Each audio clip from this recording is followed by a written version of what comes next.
All right, looks like we're ready to go. Okay, so I'm working on a 2D platformer game. It's going to be a puzzle platformer, and it currently looks like this. Um, it's in mobile view because I wanted to share it on YouTube Shorts and TikTok, but it'll probably be landscape view when I build it. But basically, puzzle platformer. So I can jump around and I can build these platforms. That's the whole kind of part of the game, is like strategically placing these platforms. And I have one platform, and I want to jump up here and grab this upgrade, and this lets me build a different type of platform. Right, that's a pink one or a red one, and it allows me to jump so much higher. Look at this. So this is the high one, and this is the regular one, and basically if it's not obvious, that enables us to get over to the flag. And I'm just going to double check the audio is working. Cool. We're good to go. So that's the game. And basically, the idea is this level, there should be one white platform. Then I get this upgrade, and now I have one high jump platform, and that helps me go. But in reality, I haven't programmed that yet. I can just build as many of these as I want, right? I can just keep building them, right? So what I need, and this is me deleting them now, what I need is some kind of like inventory management. Like I don't want to build an entire inventory management system, but basically I just need to keep track of how many of these platforms that the player is allowed to have in any one level. So I'm just going to do it globally for now because there's only one level and it's really just a prototype. I'm still trying to work out what's fun about this game.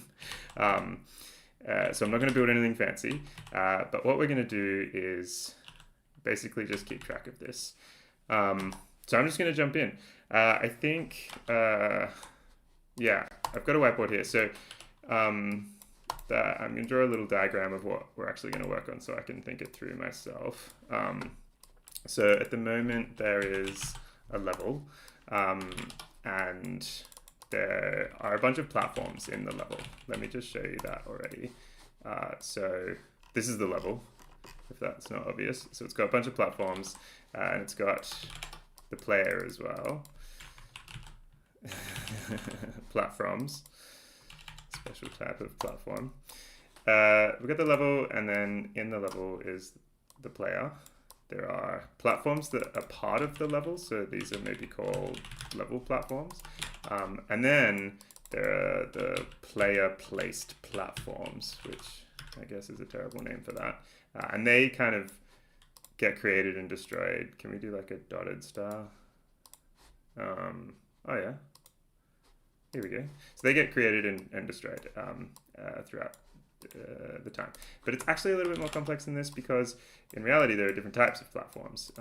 So there's like, maybe this is like a category. And then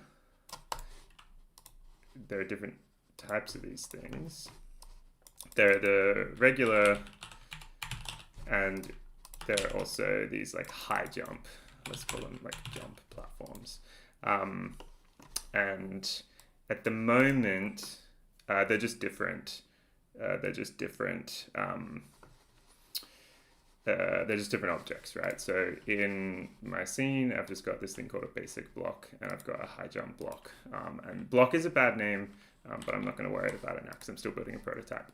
So what I need to do is basically create effectively like an inventory to sit here in the middle and kind of navigate this, right? So this is, I guess, like a completely different thing. That is a disgusting color. I think I'm about to click away from the diagram, but I can't handle having it that bad. That's not very much better. But basically, I need to add this inventory in between so that I can't just create an infinite number of these levels. And the other thing is this upgrade doesn't do anything either, right? So I can create these regular platforms, and I can also already create these jump platforms. This upgrade, it doesn't do anything. It just disappears when you touch it. So basically, that's the plan, right? So the plan is add like an inventory. Let's say like a super basic inventory. Maybe this is, Canva doesn't have the shortcut for dot points. What the heck? What is going to center? All right. What was the thing that I just said? The upgrade. Yeah, so make upgrade work. So these are kind of the tasks that we're going to do, and then also the kind of goals are going to be like, hey, nice. The goals are going to be like keep prototype mindset. So I'm just going to keep building as if there is only one level in the entire game. I'm not going to get too kind of hung up on things. I'm still in the stage where I'm not actually building the real final code that will be in the game. I'm just building to see if it's going to be fun, right? Just checking audio is still good. Yeah, all good. Sweet. Okay. So let's get going. So I guess the first thing is to just remember like what is even going on here. So I've got this kind of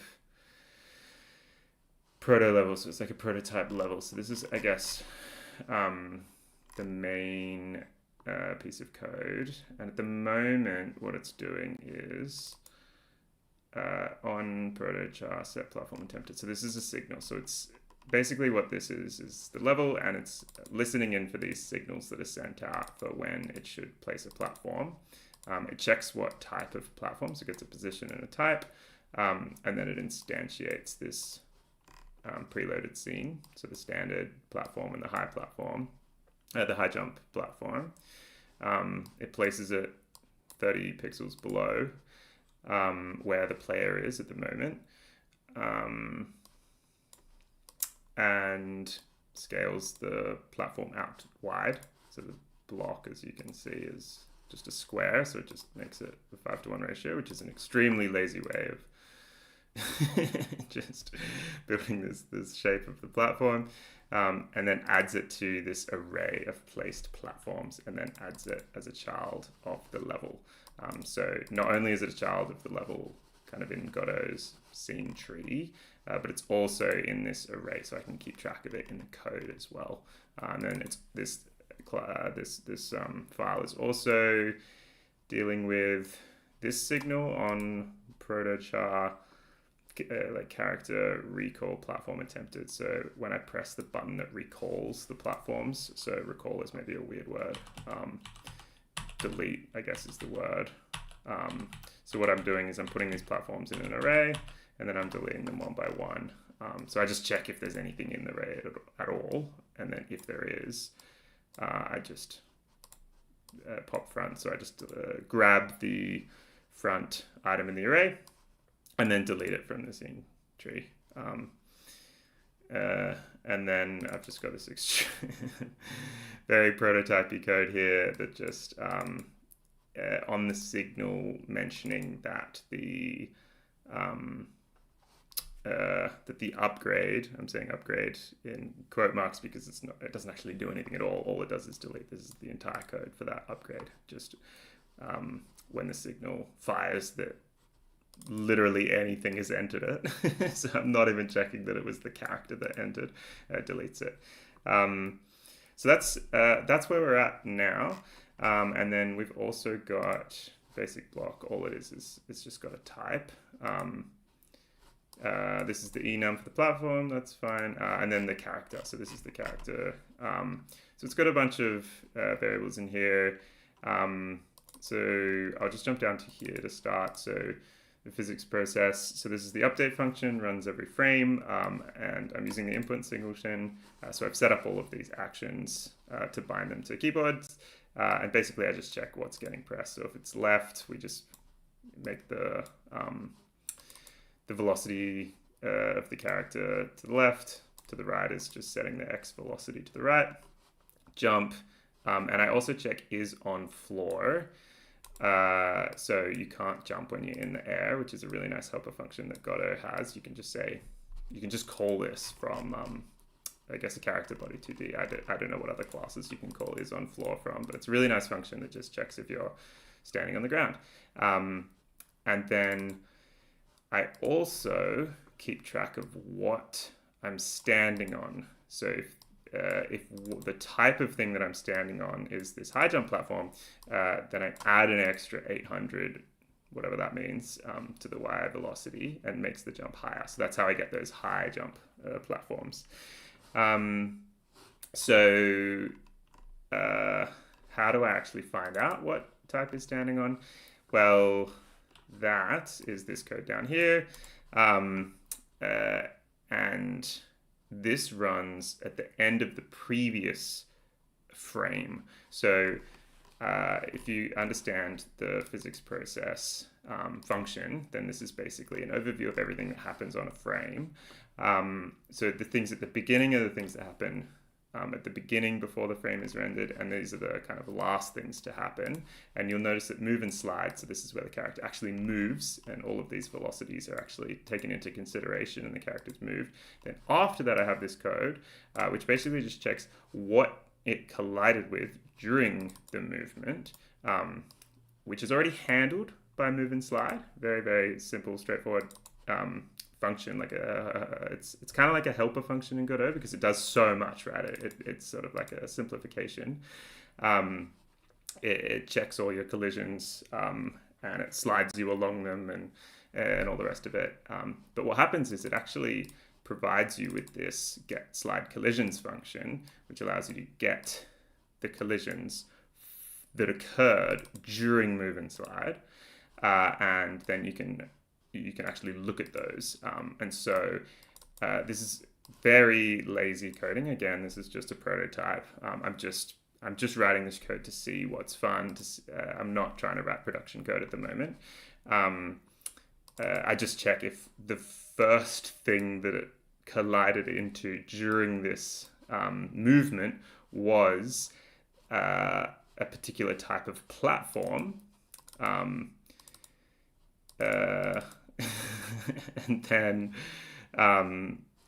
then I just check. So if it is this,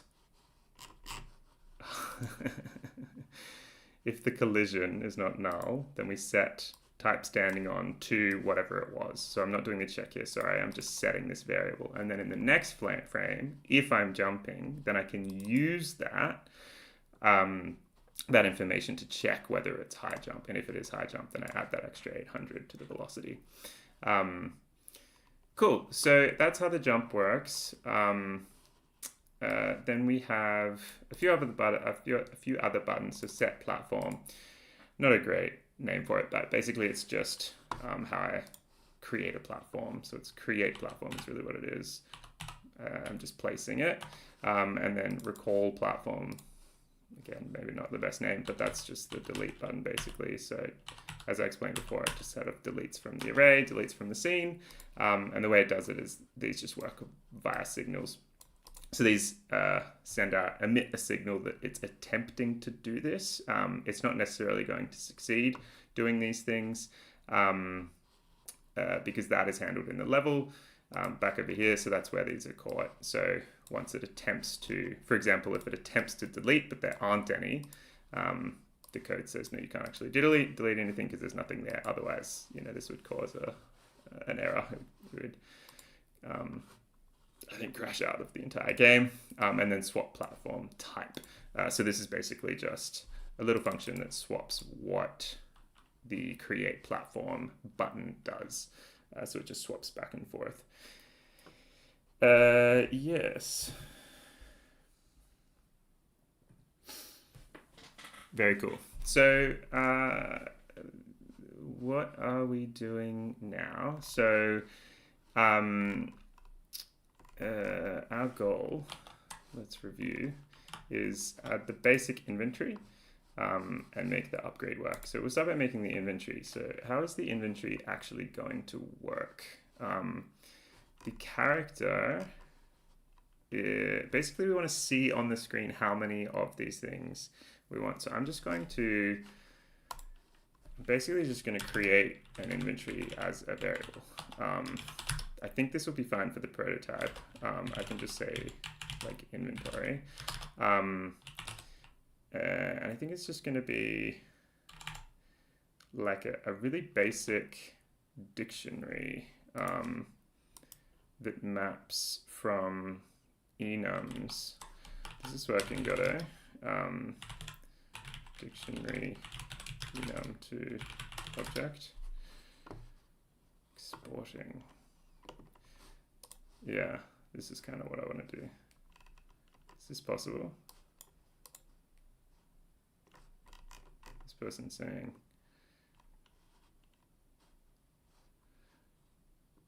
Yeah, okay. So it looks like we just do it.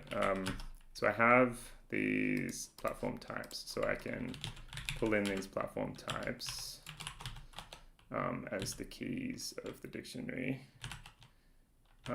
So why is that not interesting? And there's just going to be none of them.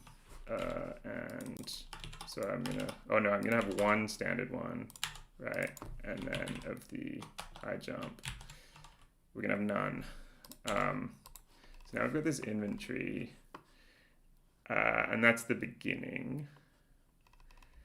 So when we try and place a platform, so we're going to try and set a platform. Instead of immediately calling the signal, we actually need a function. It's going to be like place platform. And in this function, we're going to check if we can actually do it. So we need to get the number of, so there's going to be a current selected platform type, and inside, yeah, this is really good. So in the inventory, we're going to check the current selected platform type. And this is going to be a number. So this is like, if this number is greater than 0, then it's going to work. And so this is where we can actually call the signal. So that is no longer here. Instead, we have this place platform. We call this. The problem is we need to know whether it worked. So I think this architecture might be fundamentally broken because we kind of need to we kind of need to know whether or not it worked. And so we're attempting to manage in two different places whether placing the platform works or not. So I'm kind of thinking straight away that for the prototype, probably the easiest thing to do is just have the level manage the inventory, which just naturally, that just feels wrong. But I wonder if it actually is. I think we will immediately make progress if we do it though. So let's just move it here. See if anything bad happens. Again, if this were production code, I would think, I would actually think about this. But we're not, that's not the goal. The goal is to try and work out what is fun and what is not fun about this game. So this is also going to move. Oh, I'm clicking the wrong thing. We need to go to level. Set platform attempted. So this is where all of this is going to happen.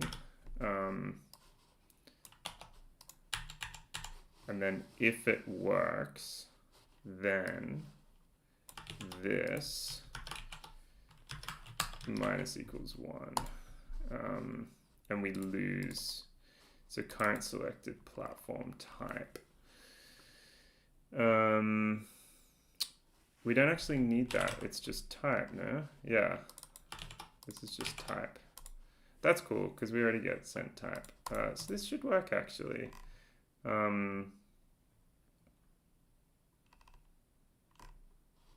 Is that all the code I need? So we don't need this function anymore either. We can just go back to here.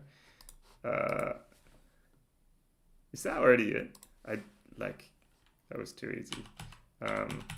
Oh my goodness. And then if I try and do a high jump, then it doesn't work at all. If I recall it, I'm trying to do high jump, and then I go back to regular one.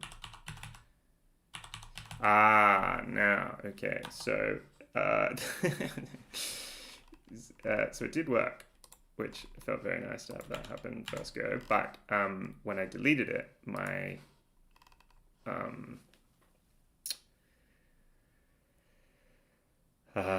very interesting. So what happened was when I deleted it, I didn't get back the type. I didn't get back in the inventory the ability to build it again. So deleting, yeah, so at the moment we just have an array of placed platforms, right? And in that array, we have the block. So we pop the platform to delete. Then on the platform to delete, we can call get type, right? And this is going to be the type. And we can, in the inventory, add one to it. All right, so I think this might even already work. So we delete it and we can build it again.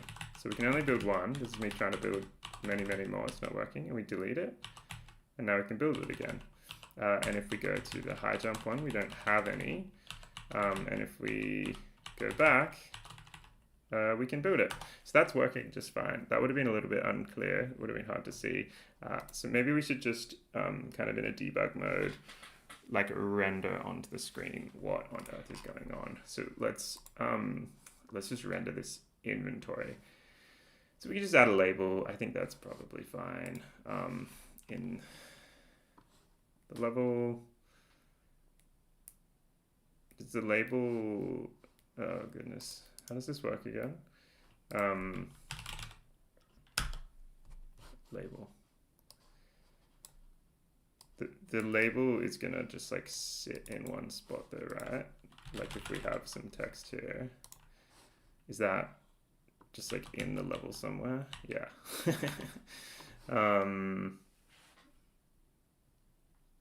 So what we need is for this to move with the camera, but the camera is on the player. So I'm not sure exactly how to do this.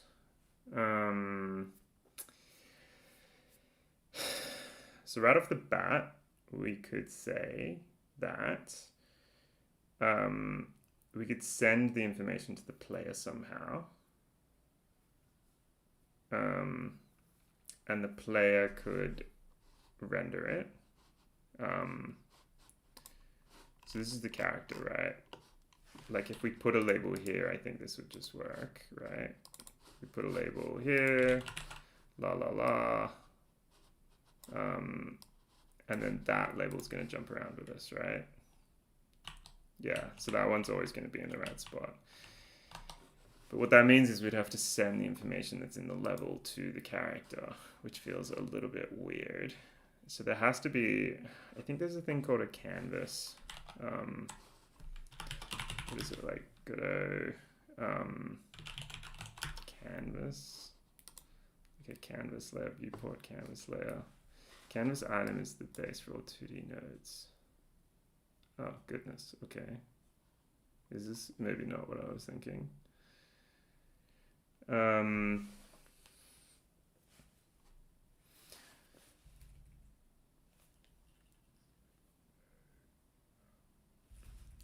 just checking my audio and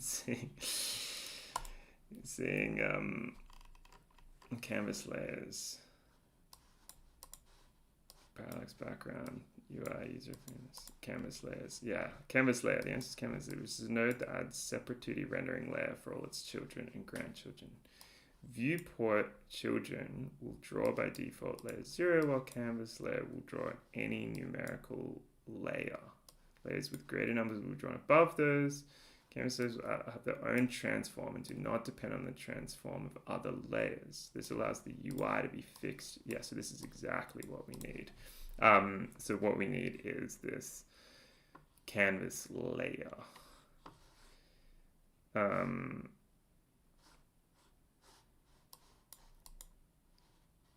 Okay. A canvas layer. Is canvas layer just like a node? Do you just say add a canvas group, canvas layer? Put the label in here. Wait, let's delete this guy. Save that. This label. Oh, we can't see it at all. Oh, that's interesting.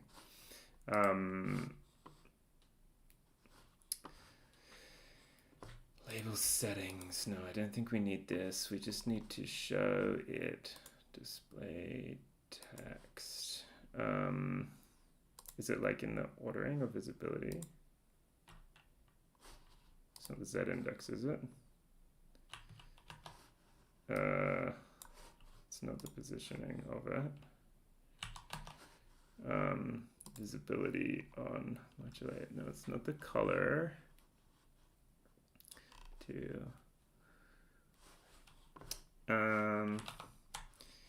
Interesting. Godot canvas layer UI example. Sounds like a good idea.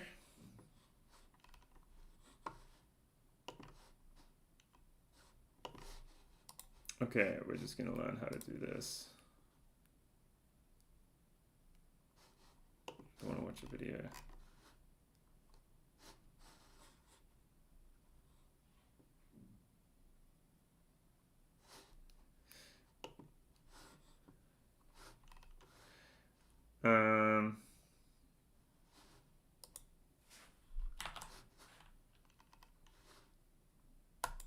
Oh, this is 3. I just noticed.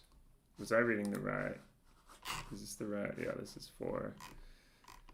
Tutorial, canvas layers. Did I already look at these? Yeah, that's unfortunate.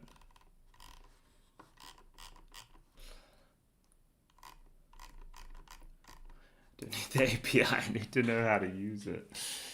Each canvas layer is drawn on one specific viewport and cannot be shared between multiple viewports. When using multiple viewports, for example, a split screen game, you need to create an individual canvas. I don't think that's relevant to us. Canvas layers can be hidden and they can also optionally follow the viewport.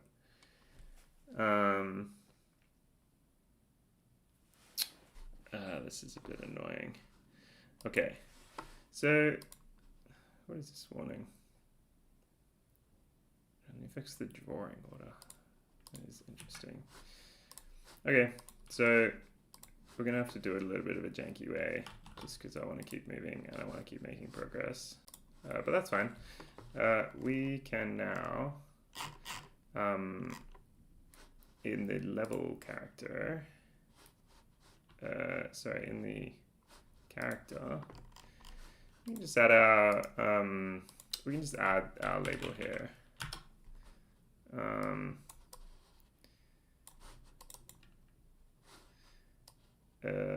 And we're going to say, what is this? This is like our standard number, and we just need another one. And this is like our high jump number. So this is the number of high jump platforms we have, and this one is going to go here.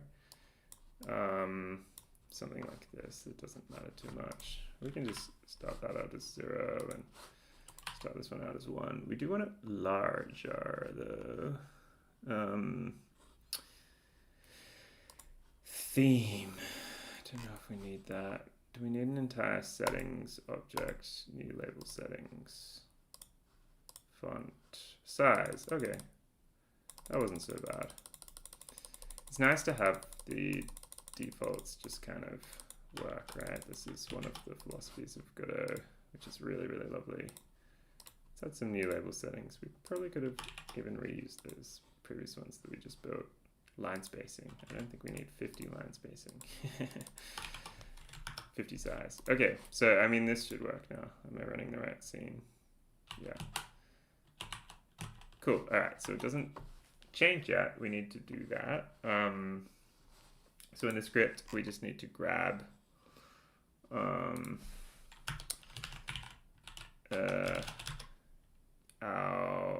standard label. How do we grab it again? Standard label. Why is that not working? I thought that's how you do that. It wasn't auto-correcting, which high jump label. Oh, it's standard number.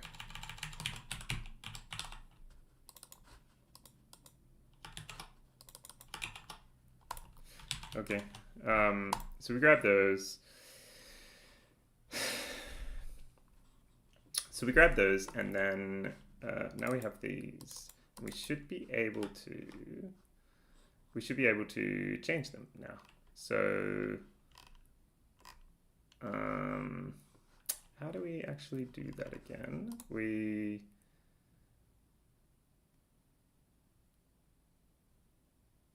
If inventory type. Oh, it wasn't working because I went on the wrong. Very interesting. Number. Okay, yeah, now. Okay, it wasn't autocorrecting because those objects didn't exist. I could see them here, but I was on the wrong script. I was not on the script associated with it. So now these can be changed.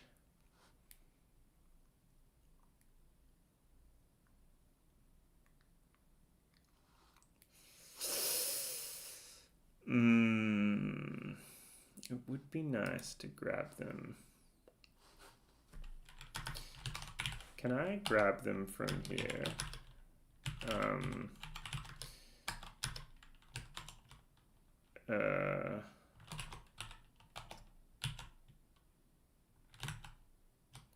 Yeah, I can.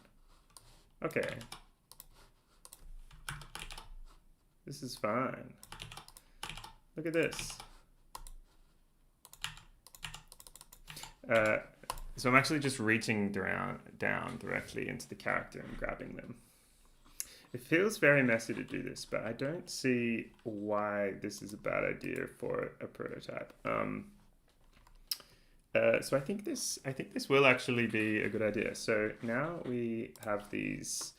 So we have these numbers up in the corner, this 1 and this 0, and now we actually have control of them in the code, and we can set them to this number. So whenever we do anything that might change the inventory, we should have a function that just updates it. So we need like a function that will update the visualization of the inventory. So we do function update. It'd be like refresh inventory HUD or something like this. It doesn't matter so much, and then we can just basically say set the text. It's like standard label dot text equals. Does this just work as it is? Yeah, I want to just call this function and just see if anything happens. Does this actually, is this how you change the text? Yeah, it is. That's really cool. Okay, so now we can change the text programmatically. we just need to do it for each. So in the inventory,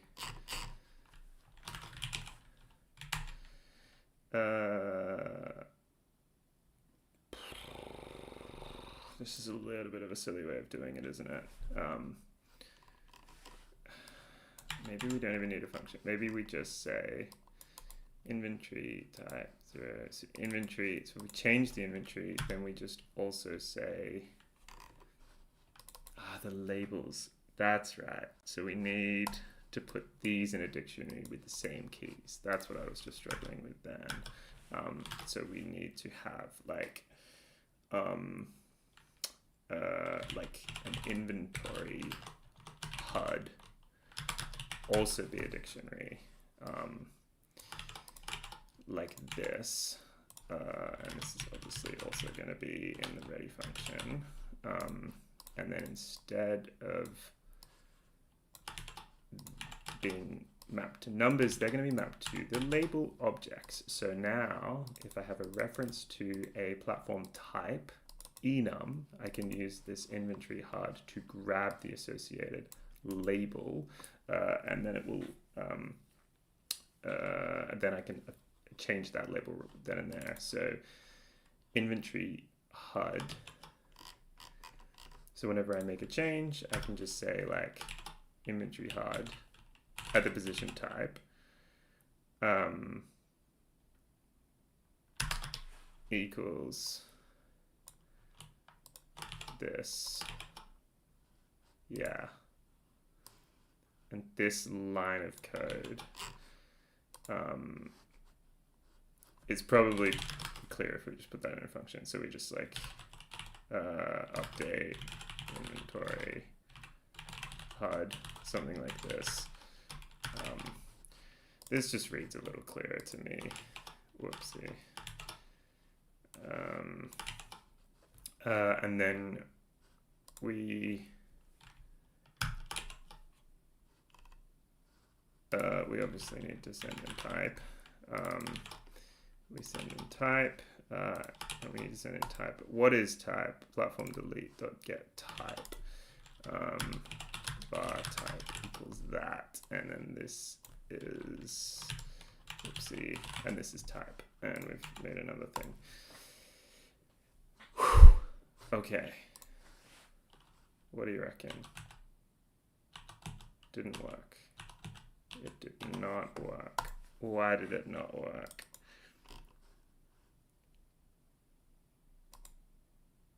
Inventory type. Oh, because it needs to be a string, no? Inventory HUD type dot text. We crashed it because we're setting it to an int. Does Godot have string?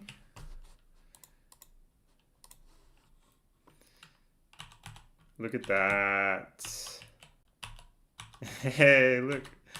The inventory is working.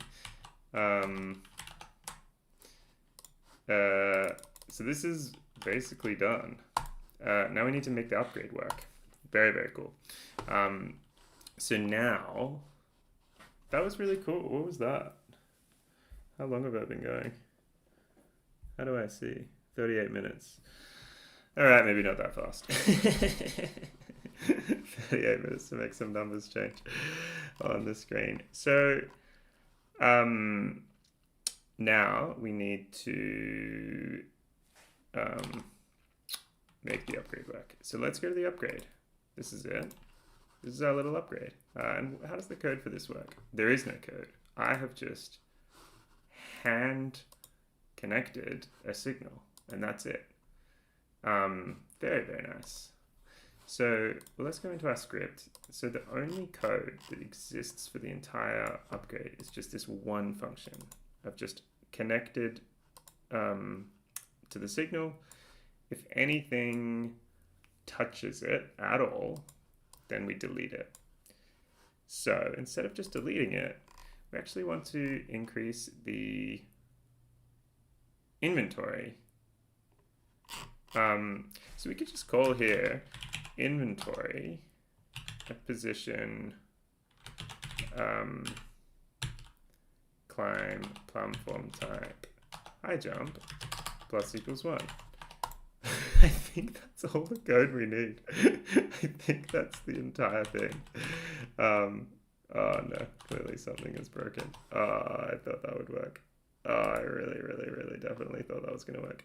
So why didn't that work? We definitely touched it. The inventory at high jump plus equals 1. Did this call? Let's put a breakpoint and see what happens when we actually get there.